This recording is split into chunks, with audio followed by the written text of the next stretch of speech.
ইয়ের থেকে 7টা পরে 7টার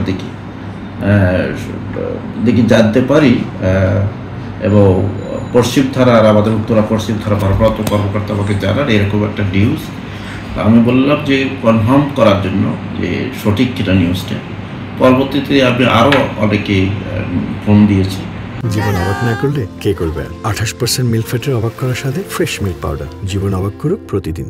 এরপরে আমরা খোঁজ খবর নিয়ে কনফার্ম হলাম যে জি, ওনার বাসা হচ্ছে সাবেক সিভিল অ্যাকশন কমিশনার জনাব নুরুল হুদা। উনি থাকতেন 5 নম্বর সেক্টরের, উত্তরা 5 নম্বর সেক্টরের রোড নম্বর 1A, বাসা নম্বর 29। ওটাতে উনি ভাড়া থাকতেন। ওই বাসায় জনগণ ঘেরাও করে রেখেছে।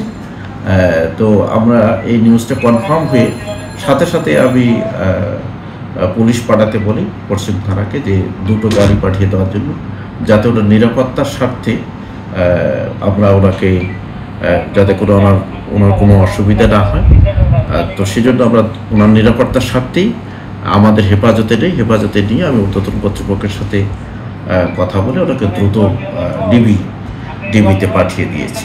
তো ডিবি অলরেডি আমাদের যে পার্টি গেছে তারা হ্যান্ডওভার করেছে ডিবিতে। আমি জেনেছি যে শেরে বাংলা নগর থানায় ওনার এগেস্টে মামলা রুজু হয়েছে। এখন ওই মামলায় তো অ্যারেস্ট হবে। উত্তরা ডিভিশনে তার বিরুদ্ধে কোনো হত্যা মামলা আছে? এখন কোনো মামলা এখন পর্যন্ত হয়নি। আমাদের কাছে এই ধরনের কোনো তথ্য নেই।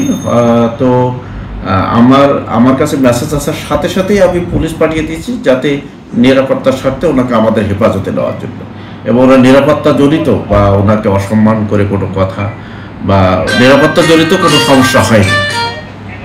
আমাদের পুলিশ সাথে সাথে একেবারে শোনার মাত্রই কয়েক মিনিটের মধ্যেই আমাদের পার্টি পৌঁছে গেছে এবং ওনাকে নিরাপদে আমাদের হেফাজতে নিয়ে ওনাকে আমরা ডিবিতে পাঠিয়ে দিচ্ছি এবং উনি ভালো আছেন।